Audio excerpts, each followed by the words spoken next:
Bonjour et bienvenue sur cette nouvelle vidéo de la chaîne Vinoscopie, une chaîne de vulgarisation scientifique autour du monde du vin. Et aujourd'hui on va parler d'un nouveau sujet qui est le packaging et comment lire une étiquette de vin. Donc pour commencer, une étiquette c'est quoi ? Donc on va commencer avec un peu de lecture avec la définition de l'étiquette de vin. L'étiquette d'une bouteille de vin est un outil stratégique de marketing et de différenciation. Elle assure l'identification du produit et la conformité réglementaire tout en incarnant le positionnement de la marque. Pour son design, ses codes graphiques et son discours, elle exprime l'origine, le style et la valeur perçue du vin. Elle influence l'acte d'achat et construit la première relation entre le consommateur et le produit, bien avant la dégustation.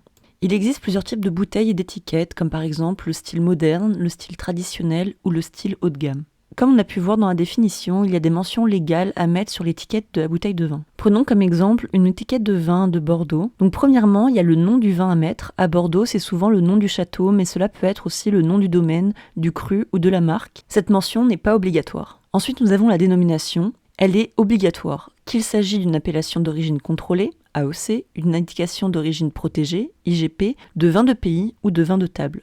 Ensuite, nous avons l'indication du millésime. Ce n'est pas obligatoire de la mettre, mais il indique que le vin provient intégralement de la récolte de l'année indiquée.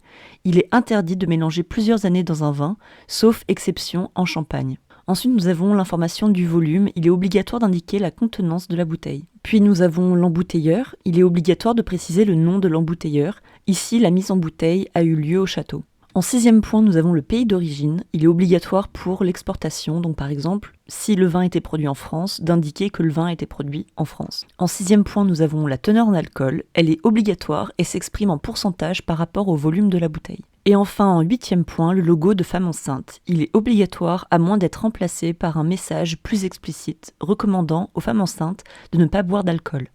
À ces mentions s'ajoutent deux indications obligatoires, le numéro de lot pour une bonne traçabilité et le logo de recyclage des emballages. Je vais vous présenter également les étiquettes de vin de Bourgogne car il y a une différence entre celle de Bourgogne et celle de Bordeaux. Ce qu'on retrouve d'obligatoire en Bourgogne, c'est le nom de l'appellation. En effet, dans le cas d'un Bourgogne premier cru, grand cru, la région de Bourgogne n'est pas mentionnée, mais l'appellation doit être précisée. Dans ce cas, le nom du climat, c'est-à-dire la parcelle de terroir, ici Musigny.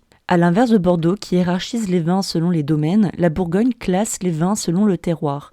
C'est pourquoi il faut distinguer à la fois le terroir et le producteur. Pour toutes les autres mentions obligatoires que nous avons vues sur une bouteille de Bordeaux, ici on peut les retrouver sur une bouteille de Bourgogne. Ensuite, nous allons parler des mentions facultatives. Donc je vais vous donner un exemple de mention facultative que nous pouvons retrouver sur une étiquette de vin. Nous avons par exemple la représentation exacte ou stylisée du château, du domaine ou de la marque concernée. Nous avons également le mode d'élaboration, le type d'élevage ou autres mentions traditionnelles, comme par exemple vieilli en fût de chêne ou vieille vigne.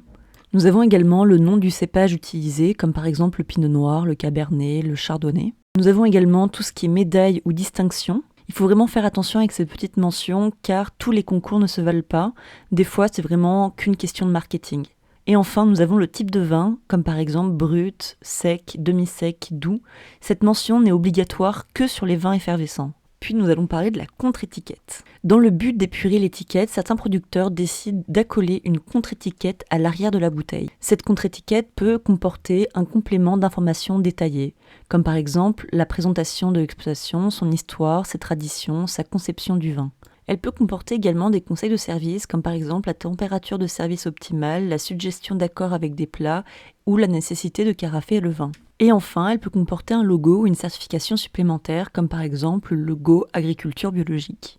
En résumé, les mentions légales pour une étiquette de vin est le nom du vin, la dénomination, le millésime, la teneur en alcool, l'embouteilleur, le volume, le logo femme enceinte et le pays d'origine. Toute autre information que vous trouvez sur une étiquette du vin, c'est en fonction du bon vouloir du producteur. Et si vous voulez, vous pouvez télécharger la première fiche du carnet de dégustation, elle est en lien en description. Et si cette vidéo vous a plu, je vous invite à aller voir d'autres vidéos en lien avec cette vidéo, comme par exemple une AOP c'est quoi, pourquoi l'année de production est importante, le terroir c'est quoi et le bio c'est quoi. Je vous invite également à vous abonner et à me suivre sur Instagram. Merci pour votre attention et à bientôt pour une nouvelle vidéo.